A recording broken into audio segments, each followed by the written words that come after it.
Radhe GS classes में आप सभी का स्वागत है। आज का हमारा टॉपिक है भारत की स्थिति एवं विस्तार।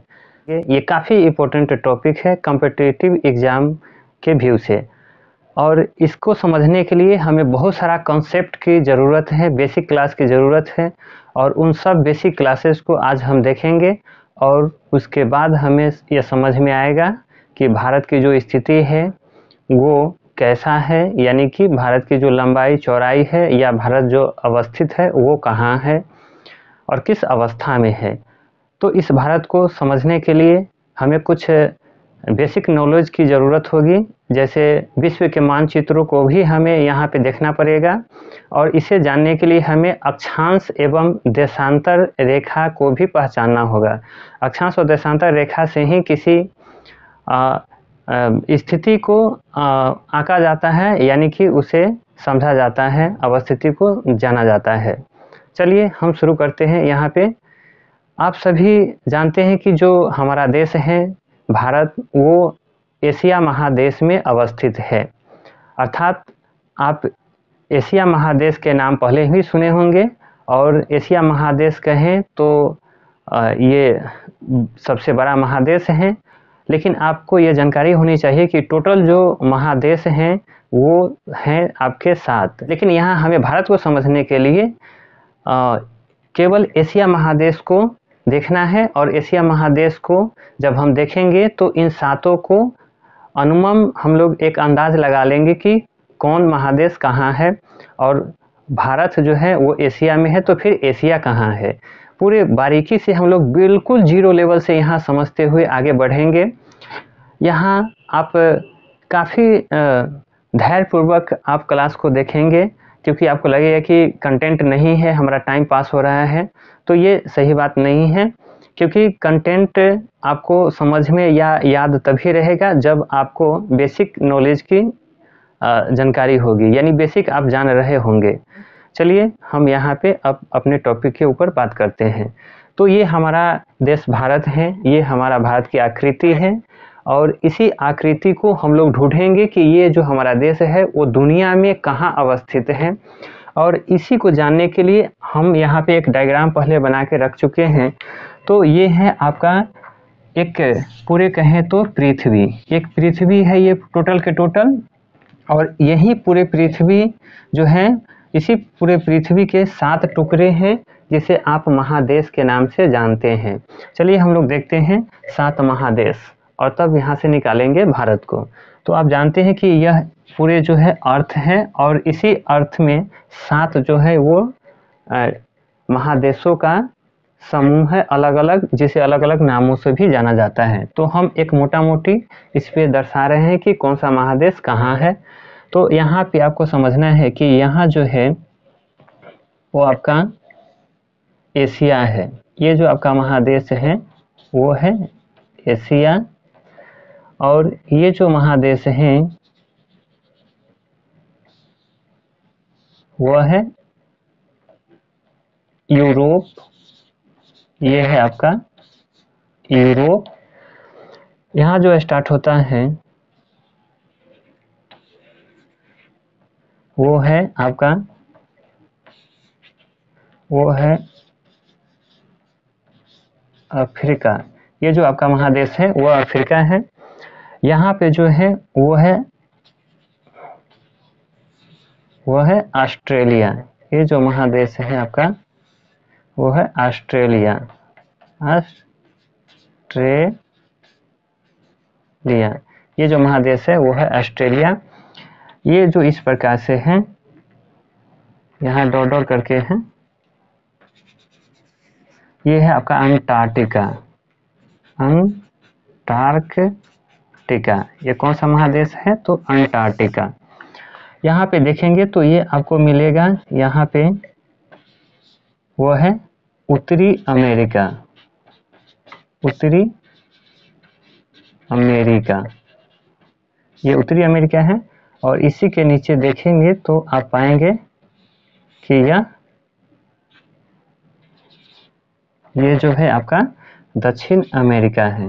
दक्षिण अमेरिका है, अमेरिका। ये आपका कौन सा महादेश है? दक्षिण अमेरिका है। आप इसे काउंट भी कर सकते हैं।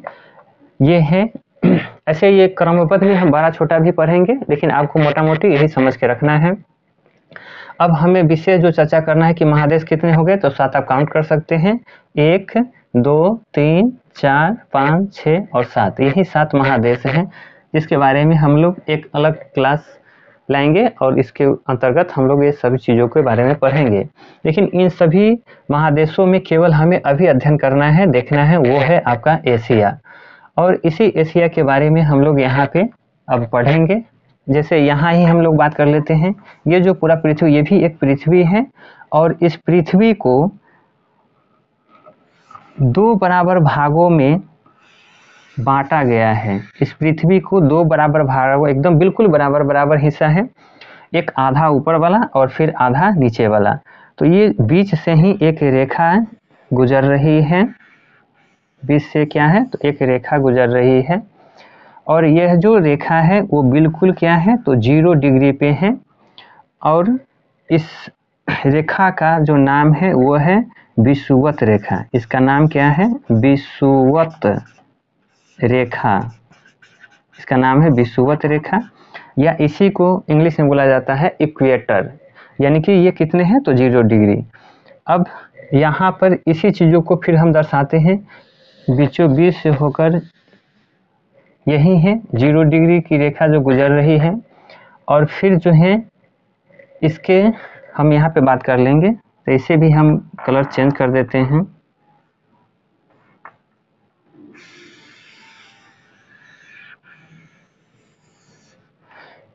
ये कौन सी रेखा था, तो ये विषुवत रेखा था।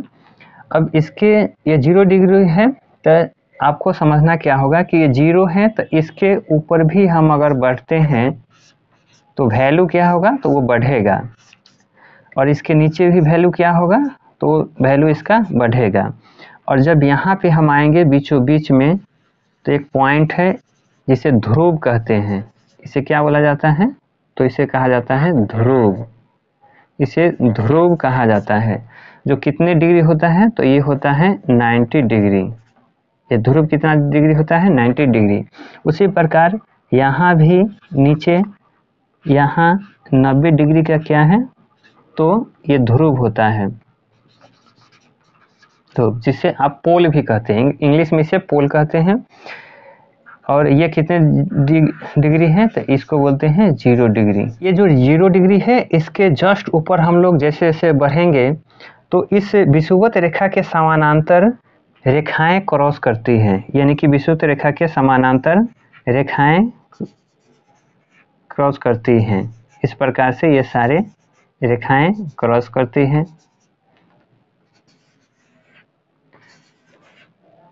ये सभी रेखाएं क्रॉस करती हैं। अब इसमें देखना क्या है कि ये जो विषुवत रेखा है, तो इस विषुवत रेखा का वैल्यू कितना, 0 डिग्री। अब इस 0 डिग्री से हम जानते हैं कि ऊपर जाने पे क्या होगा, तो वैल्यू बढ़ रहा है। जैसे यहाँ 1 होगा, फिर 2 होगा, 3 होगा, 4 होगा, बढ़ते बढ़ते कितना होगा, 90 डिग्री। तो इस 0 डिग्री से हम ऊपर बढ़ेंगे और आएंगे कितना, तो 23.5। तो हमें आना है कितना, तो 23.5। यहाँ पे 23.5, 23.5 डिग्री। तो 23.5 डिग्री पे जब हम आते हैं, तो यहाँ से एक रेखाएं गुजरती हैं, एक रेखाएं यहाँ से गुजरती हैं।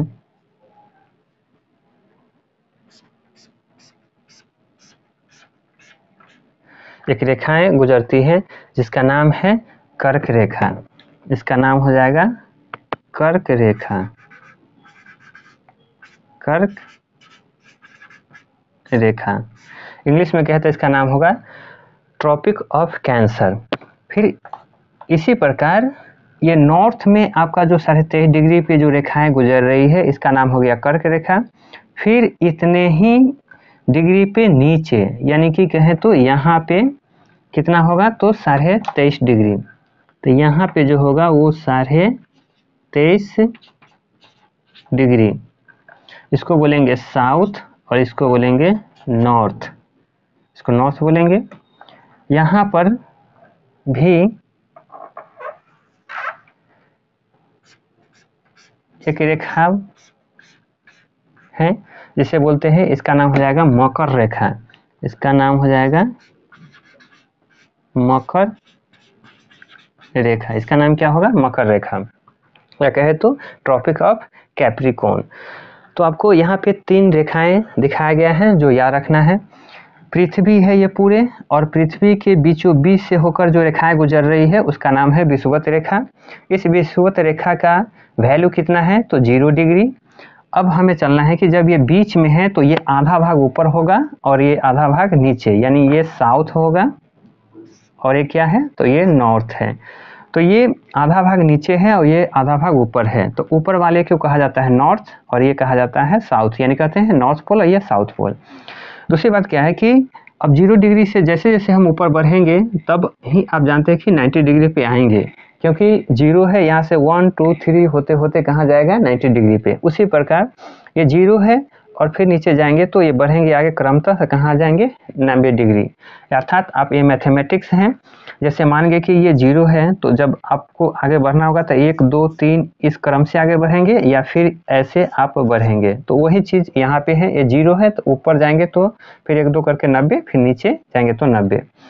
अब आपको समझना क्या है कि ये विषुवत रेखा के ऊपर जो है 23.5 डिग्री पे तो उसका नाम है कर्क रेखा, और विषुवत रेखा के नीचे है 23.5 डिग्री तो उसका नाम है मकर रेखा। ये तो आप समझ गए। इसी चीज़ों को यहाँ पे हमें देखना है पूरे विश्व के मानचित्र पे। अब यहाँ पे हम जान गए कि यहाँ पे कौन सी रेखाएं हैं, तो उसका नाम होगा कर्क रेखा। यहाँ पे कौन सी रेखाएं गुजर रही होगी, तो इसका नाम है कर्क रेखा। ये कौन सी रेखाएं हैं? ये है आपका कर्क रेखा। ये कौन है? तो विषुवत है। और इसी प्रकार इससे इसका नाम क्या होगा? मकर रेखा। इसका नाम क्या होगा? तो हो जाएगा मकर रेखा। अब कहें तो 2 डायग्राम क्यों हैं, तो पहले हमें इसे समझना है। आप समझ गए कि ये कौन सा महादेश है, तो आपको दिख रहा है कि एशिया है, और ये नंबर 1 महादेश भी है, सबसे बड़ा महादेश है, वो तो बात की बात है, हम लोग समझेंगे। तो ये जो एशिया महादेश है, इसी एशिया महादेश में हमारा देश भारत स्थित है, और उस भारत को हम लोग यहाँ पे देखेंगे। जैसे ये भारत है, तो आपको ये समझ में आ गया होगा कि ये कौन सा महादेश है, तो एशिया है, और एशिया महादेश में हमारा देश कौन सा है, तो भारत। इतने ही समझने के लिए आपको हम ये डायग्राम पूरा बनाए थे। यहाँ से मात्र एक कंसेप्ट आपका क्लियर हो गया होगा कि महादेश कितने हैं टोटल, तो कहेंगे कि 7 हैं, और उस 7 में सबसे बड़ा कौन है, तो एशिया, और एशिया महादेश में ही हमारा देश भारत स्थित है।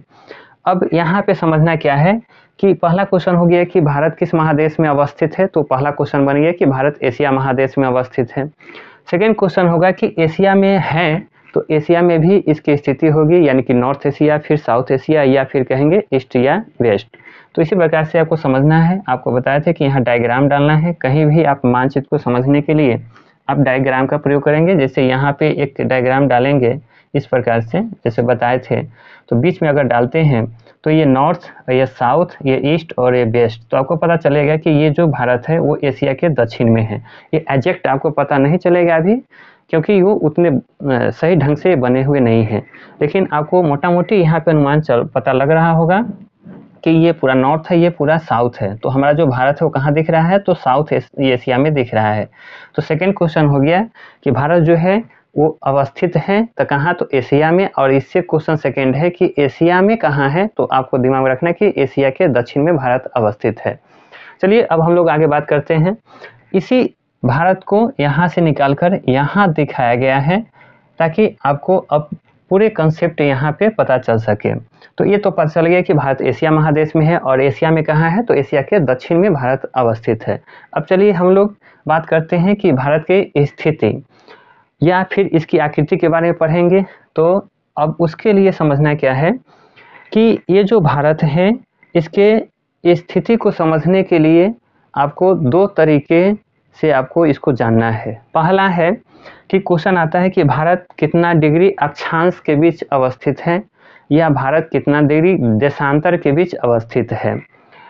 वो चीज़ों को यहाँ बारीकी से आपको समझना होगा और उसे समझने के लिए हम ये सेकेंड वाला डायग्राम यहाँ पे बना रखे हैं।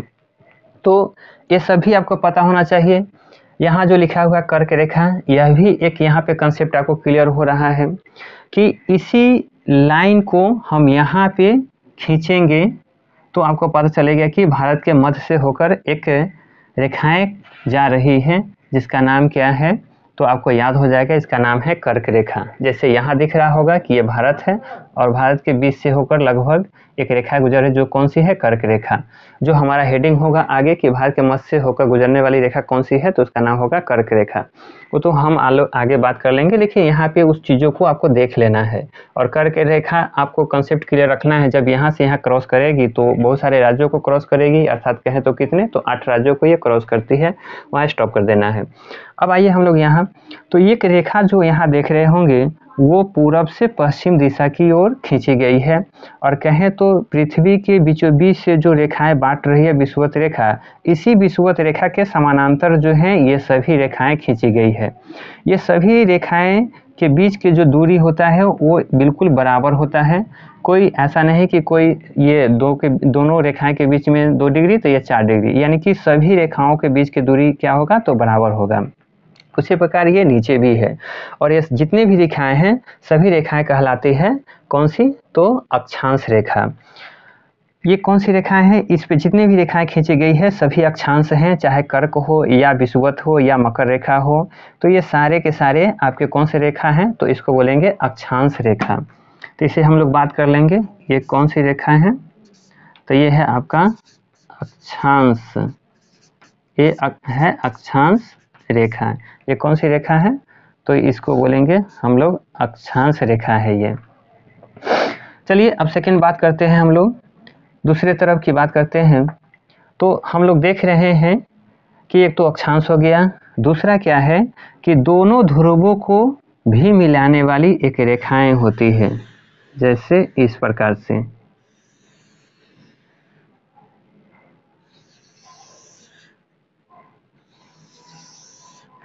अर्थात यहाँ पे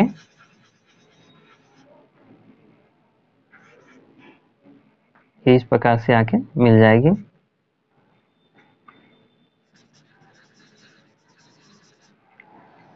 और इसी प्रकार से ये ऐसे जाके ऐसे मिलेगी, इस प्रकार से आके ये मिल जाएगी। तो यहाँ पे एक दूसरा रेखा भी आपको यहाँ पता चल रहा होगा कि एक तो अक्षांश रेखा हो गई, ये वाली रेखाएं अक्षांश रेखा है, लेकिन ये जो है इसे बोलते हैं हम लोग, ये जो रेखाएं हैं इसे बोलते हैं देशांतर रेखा। देशांतर रेखा, ये कौन सी रेखा है, तो देशांतर रेखा है।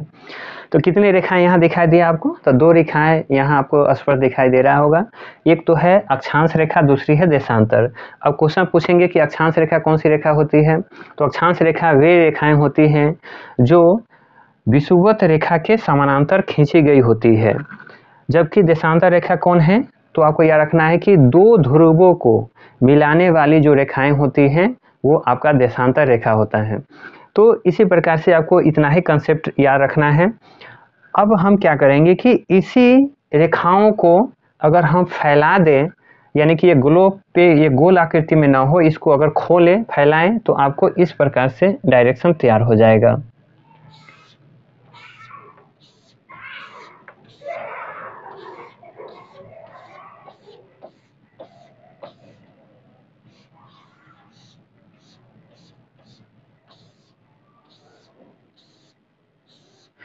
इस प्रकार से तैयार हो जाएगा। और हम लोग बात करेंगे यहाँ क्या कि ये जो है आपको ये मध्य वाला है और फिर यहाँ पर भी ये मध्य वाला है, यहाँ पे भी हो जाएगा ये 0 डिग्री, ये भी हो जाएगा 0 डिग्री, ये भी हो जाएगा आपको 0 डिग्री। यहाँ पे भी 2 रेखाएं हैं, एक जो ये इस प्रकार से खींची गई है पूरब से पश्चिम, वो हो गया अक्षांश, और ऊपर से नीचे जो है वो है देशांतर। तो इसे आप समझ ही रहे हैं कि ये कौन सी रेखा है, ये जो है आपका वो देशांतर है, और ये जो है आपका वो कौन सा है, तो ये कह लेंगे अक्षांश। ये कौन सा है, तो ये है अक्षांश। ये कौन सी रेखा है, अक्षांश रेखा है। तो ये तो आप यहाँ भी समझ गए होंगे कि ये अक्षांश है, देशांतर है। अब हमें समझना क्या है कि ये जो हमारा भारत है वो आपको यहाँ पे बताए थे कि वो कहाँ है, तो एशिया में। और एशिया, अगर यही चीज़ों को एशिया देखेंगे तो कहाँ पाएंगे, तो यहाँ पे आप एशिया ये सबको पाएंगे। ये कौन सा है, तो एशिया है, क्योंकि यहाँ भी आप एक डायग्राम को डालिए। अब तो इसको समझने के लिए सीधा ऐसे ही इस प्रकार है, आई डायग्राम को डालते हैं तो ये पता चलता है कि नॉर्थ है, ये ईस्ट है। तो ये कहाँ है भारत, तो नॉर्थ और ईस्ट के बीच में है। यानी ये कहाँ आ रहा है, तो नॉर्थ और ईस्ट, यानी कि ये नॉर्थ और ये हो जाएगा ईस्ट, इसी के बीच में है। तो एक तो स्थिति हो जाता है कि भारत ग्लोब पर कहाँ है, तो आपको याद रखना है उत्तरी एवं पूर्वी गोलार्ध में। भारत के अवस्थित कहाँ है, तो स्थिति है उत्तरी एवं पूर्वी गोलार्ध में। तो एक होगा कौन सा, यहाँ पे हम लिखते चलते हैं।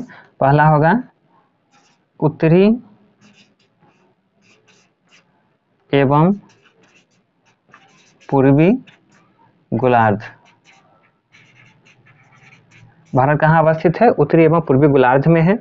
दूसरा है कि भारत किस महादेश में है, तो वो हो जाएगा एशिया, एशिया महादेश में, महादेश में। और एशिया महादेश के कहाँ है, तो एशिया महादेश के हम लोग कहेंगे कि दक्षिण में। आपको याद रखना है कहाँ हो जाएगा, तो ये दक्षिण में। दो क्वेश्चन है। अब क्वेश्चन है कि भारत है कहाँ, तो उत्तरी एवं पूर्वी गोलार्ध में है। भारत कहाँ है, तो एशिया में है, और एशिया में कहाँ, तो दक्षिण में। ये दो क्वेश्चन हमारा बन गया। अब हम लोग पढ़ेंगे इसका विस्तार। तो आपको पढ़ना क्या है कि आप जान चुके हैं यहाँ पे कि ऊपर बढ़ने से इसका वैल्यू क्या होगा, तो बढ़ेगा। तो यहाँ पे चलिए, ये वैल्यू हो जाएगा 0 और फिर यहाँ से बढ़ेगा 1 2 3 इस प्रकार से, 1 2 3 इस से बढ़ेगा आगे, और ये भी बढ़ेगा 1 2 3 इस प्रकार से बढ़ेगा। तो यही चीज़ों को यहाँ समझना है कि भारत यहाँ है। तो आप जैसे भारत को यहाँ पे डालेंगे या कोई वस्तु को यहाँ आप डाल दीजिए। मान गए कि यहाँ है, यहाँ हमारा कोई वस्तु है, यहाँ हमारा कोई वस्तु है, यह एक डब्बा है। तो यहाँ पाएंगे क्या कि यहाँ से भी कोई अक्षांश रेखा गुजर रही होगी, यहाँ से भी कोई अक्षांश रेखा होगी, और सॉरी ये अक्षांश रेखा है, ये अक्षांश है, और फिर ये देशांतर है और ये देशांतर है, और इसी बीच में आपका वस्तु क्या है, रखा हुआ है। तो सपोर्ट दैट इसी भारत को हम लोग यहाँ दर्शा रहे हैं। तो चलिए हम लोग देखते हैं। तो सबसे पहले बात क्या है कि ये जो अक्षांश हैं वो इस प्रकार से आपको समझना पड़ेगा। एक यहाँ है, दूसरा फिर हम लोग ले लेंगे कहाँ, तो यहाँ पे ले लेंगे। और यहाँ जानते हैं कि यहाँ बहुत सारे क्या है, तो द्वीपों का समूह है। तो अगर द्वीप समूह की बात कर लेंगे तो ये आपके नीचे चले जाएंगे। फिर कहाँ है, तो फिर एक यहाँ पे भी होगा, और फिर ये कहाँ है, तो यहाँ है। अब आपको ये मोटा मोटी समझ में आ गया होगा कि ये जो है और फिर ये है, यही हमारा क्षेत्र है, और इसी बीच में हमारा भारत है। और उसको दिखाएं तो ये आपको यहाँ दिखेगा। अब हम लोग यहाँ पढ़ेंगे क्या, आपसे क्वेश्चन भी पूछा जाता है कि भारत कितनी डिग्री जो है वो अक्षांश के बीच अवस्थित है, या फिर कितने डिग्री वो देशांतर के बीच अवस्थित है। इसी चीज़ों के बारे में हम लोग यहाँ पढ़ना शुरू करेंगे। तो अब हम लोग देखते हैं कि भारत जो है वो 8 डिग्री, यहाँ जो स्टार्ट होता है वो है 8 डिग्री, यहाँ स्टार्ट होगा 8 डिग्री 4 मिनट से यहाँ जो है वो 37 डिग्री 6 मिनट के बीच अवस्थित है। ये जो आपका है वो है 68 डिग्री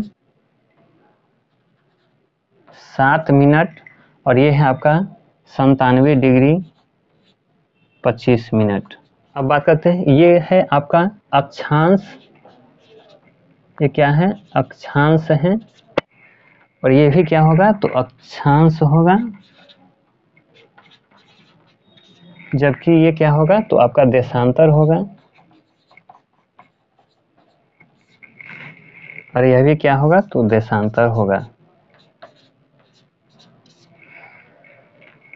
तो हमें पता चल गया कि भारत जो स्थित, यहाँ क्वेश्चन पूछेगा कि भारत की जो स्थिति है, भारत जो है वो कितने डिग्री अक्षांशों के बीच अवस्थित है। तो आपको यहाँ दिख रहा होगा कि भारत जो स्थित है 8 डिग्री 4 मिनट से लेकर 37 डिग्री 6 मिनट कहाँ, तो आपको यहाँ पे दिमाग रखना है। ये हम लोग को रखना है हमेशा कि ये कौन सा होगा, तो उत्तरी अक्षांश होगा। चलिए यहाँ पे हमारा स्टार्ट हो जाएगा। भारत जो है वो अवस्थित है, तो इसका हो जाएगा 8 डिग्री 4 मिनट से 37 डिग्री 6 मिनट, ये हो जाएगा आपका कौन सा, तो उत्तरी कौन सा, तो आपको याद रखना है उत्तरी अक्षांश, आपको याद रखना है उत्तरी अक्षांश के बीच। दूसरा क्वेश्चन इसी को ले लें, तो एक हो गया। दूसरा जो हम लोग देख रहे हैं तो ये क्या है, तो है 68 डिग्री 7 मिनट से कितना जाएगा, तो 97 डिग्री 25 मिनट पूर्वी देशांतर के बीच। क्वेश्चन यही याद रखना है कि भारत जो स्थित है वो कितने डिग्री अक्षांश के बीच है, तो अक्षांश पूछा जाता है 8 डिग्री 4 मिनट से 37 डिग्री 6 मिनट उत्तरी अक्षांश। फिर इसके देशांतर के पूछा जाएगा कि कितना है, तो याद रखना है 68 डिग्री 7 मिनट से 97 डिग्री 25 मिनट पूर्वी देशांतर। ये काफ़ी इंपॉर्टेंट क्वेश्चन है कि इसी बीच में भारत हमारा अवस्थित है। लेकिन अगर इसको हम लोग बात करें तो ये है 6 डिग्री 25 मिनट, ये हो जाएगा 6 डिग्री 25 मिनट। अब एक कॉन्सेप्ट और देना है, ये जो भारत आप दिख रहे थे, ये भारत के जस्ट नीचे कौन सी रेखाएं दिख रहा था, तो इसी का नाम है विषुवत रेखा। तो यहाँ से हम लोग अगर बात करें तो यहाँ से चला जाएगा कौन सा, तो इसका हो जाएगा विषुवत रेखा। यानी कि भारत जो है यहाँ दिख रहा है, वहाँ नहीं दिखेगा आपको, यहाँ देखना है कि भारत जो है किस रेखा के ऊपर अवस्थित है, तो याद रखना है विषुवत रेखा के ऊपर हमारा देश भारत अवस्थित है। भारत के मध्य से होकर कौन सी रेखा गुजरती है, तो आपको ये रखना है, तो वो है आपका कर्क रेखा। अब हम लोग बात करते हैं, एक तो विस्तार हो गया कि भारत अवस्थित कहाँ है, तो इतना अक्षांश और इतना देशांतर के बीच।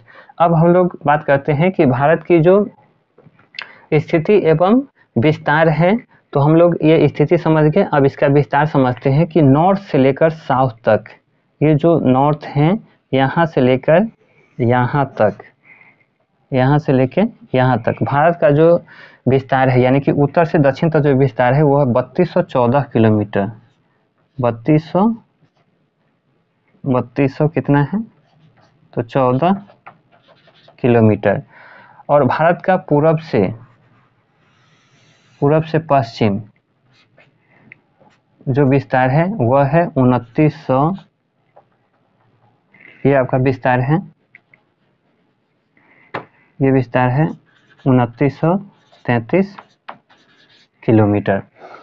हमको याद रखना है कि भारत जो है वो उत्तर से दक्षिण में कितना फैला हुआ है लंबाई में, तो यह रखना है 3214 किलोमीटर। और पूर्व से पश्चिम में भारत का विस्तार कितना है, तो यह रखना है 2933 किलोमीटर। अब हमारा नेक्स्ट क्वेश्चन यहाँ हो जाएगा कि भारत का विस्तार जो है नॉर्थ यानी कि उत्तर और कहाँ जाएगा, तो फिर कहेंगे दक्षिण। उत्तर से इसको बनाए थे दक्षिण, उत्तर से दक्षिण विस्तार कितना है, तो यह रखना है कितना, तो 3214 किलोमीटर। ये हो जाएगा 3214 किलोमीटर। उत्तर से दक्षिण में कितना है, 3214 किलोमीटर। इसी को हमें याद रखना है कि पूरब से पश्चिम कितना है, पूरब से पश्चिम में कितना हो जाएगा, पूरब से पश्चिम में कितना, तो यह रखना है 2933 किलोमीटर।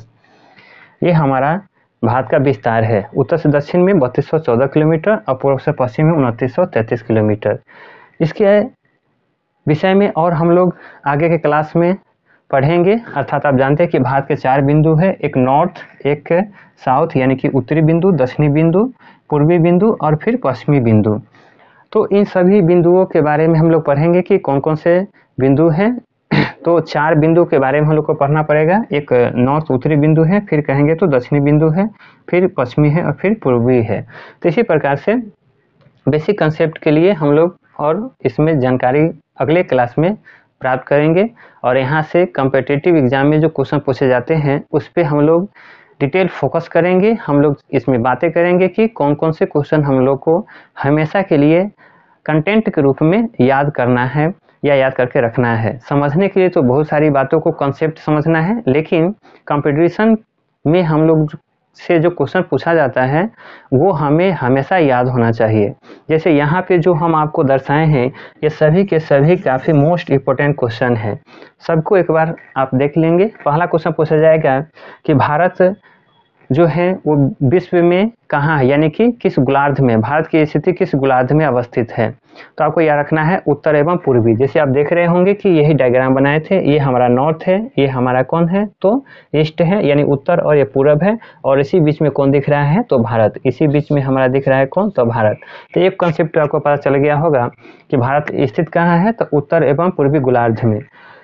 दूसरा क्वेश्चन है कि भारत जो है ये 7 महादेश हैं तो किसी न किसी महादेश में ही होगा, क्योंकि आप जानते हैं कि ये महादेश क्या है तो वो देशों के समूह को ही महादेश कहा जाता है। तो इसी प्रकार से भारत जो है हमारा वो किस महादेश में तो आपको दिख रहा होगा एशिया महादेश में है। 2 क्वेश्चन हो गया। अब तीसरा है कि एशिया में तो है, लेकिन एशिया में भारत की स्थिति कहाँ, यानी एशिया में कहाँ है, दक्षिण में या फिर उत्तर में। तो हमको याद रखना है कि भारत जो है एशिया के दक्षिण में है, जो आपको यहाँ पे दिख रहा होगा। यहाँ भी आप डायग्राम डाल सकते हैं तो आपको यहाँ पे भी पता चल जाएगा कि भारत कहाँ है, तो आपको दक्षिण में पाएंगे। ये क्वेश्चन हो गया। अब हम लोग चले कि हम भारत को स्थिति और विस्तार के बारे में पढ़ेंगे। तो यहाँ पे पूछा जाता है कि भारत कितने डिग्री अक्षांश के बीच अवस्थित है। तो आपको यहाँ दिख गया कि भारत जो है वो अक्षांश है कितना 8 डिग्री 4 मिनट ये उत्तरी अक्षांश से लेकर 37 डिग्री 6 मिनट उत्तरी अक्षांश के बीच। अब यहाँ कन्फ्यूजन नहीं होना है आपको कि उत्तरी हम क्यों बोल रहे हैं, क्योंकि आप समझ रहे हैं कि अगर हम यहाँ पे ही बात कर ले या फिर यहीं पे बात कर ले कि ये जो हमारा है तो ये सारे क्या है तो ये आधे से ऊपर यानी ऊपर वाला है क्षेत्र, यानी कि उत्तरी भाग है, और ये क्या है तो ये दक्षिणी है सब। तो भारत ये पूरे यहाँ से निकाल लिए तब यहाँ दिख रहा है, लेकिन पूरे भारत होगा कहाँ तो यहाँ पे। तो इसलिए भारत कहाँ होगा उत्तरी अक्षांश, ये नीचे वाले दक्षिण अक्षांश नहीं, क्योंकि यहाँ जो लिखा है वो दक्षिण अक्षांश होगा। जैसे आप देख सकते हैं यहाँ भी 0 डिग्री है, तो इसके ऊपर वाले सब उत्तरी अक्षांश और इसके नीचे वाले सब दक्षिण अक्षांश। जैसे आपसे क्वेश्चन पूछ ले कि कर्क रेखा कौन सी अक्षांश रेखा है, तो 23.5 डिग्री नॉर्थ यानी उत्तरी अक्षांश रेखा है। या पूछा जाए मकर रेखा कौन सी अक्षांश रेखा है तो 23.5 डिग्री दक्षिण अक्षांश रेखा है। बस इसी कंसेप्ट को याद रखना है। भारत यहाँ तो है नहीं, मकर रेखा पे तो है नहीं, कहाँ है ये तो कर्क रेखा पे है, और इसी कर्क रेखा यानी यहाँ है। तो जब ये यहाँ होगा तो हम समझ रहे होंगे कि विषुवत रेखा के कहाँ है तो जस्ट ऊपर है, तो यही है। अब यहाँ पे आप समझ सकते हैं कि भारत के जस्ट नीचे जो है वो विषुवत रेखा क्रॉस कर रही होगी।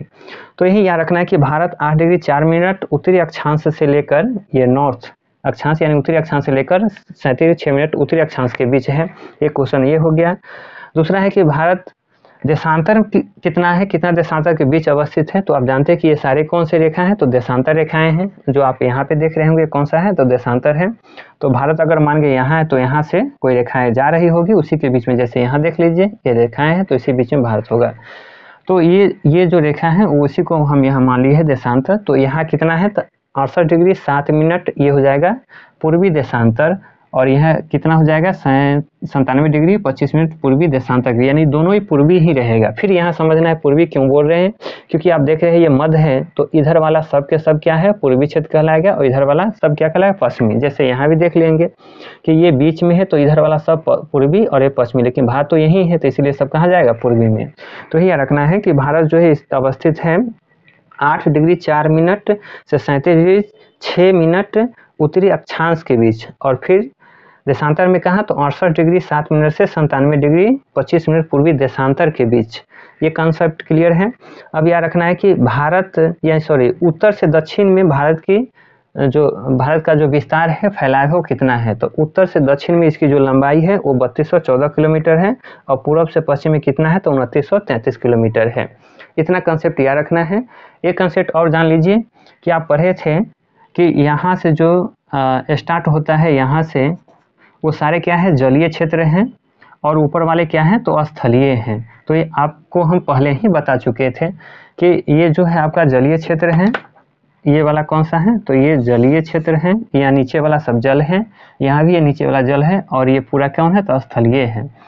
तो भारत के स्थल सीमा की जो लंबाई है, ये यहाँ से लेकर ये जो टोटल लंबाई है इसकी, उसके विषय में जानेंगे और नीचे वाले के विषय में जानेंगे।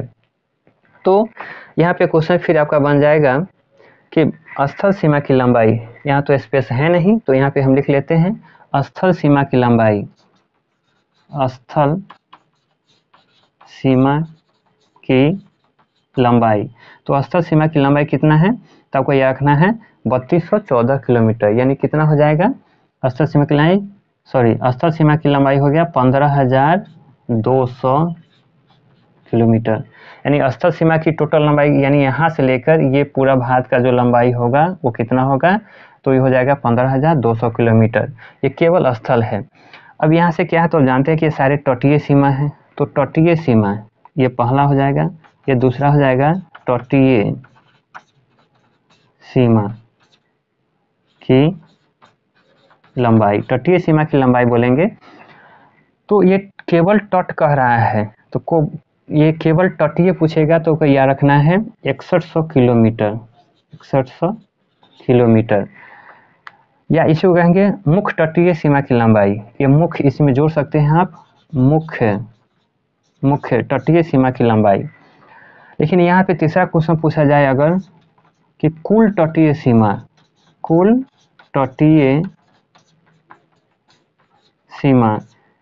की लंबाई, कुल तटीय सीमा की लंबाई, तो ये आपको याद रखना है 7516.6 किलोमीटर, 7516.6 किलोमीटर।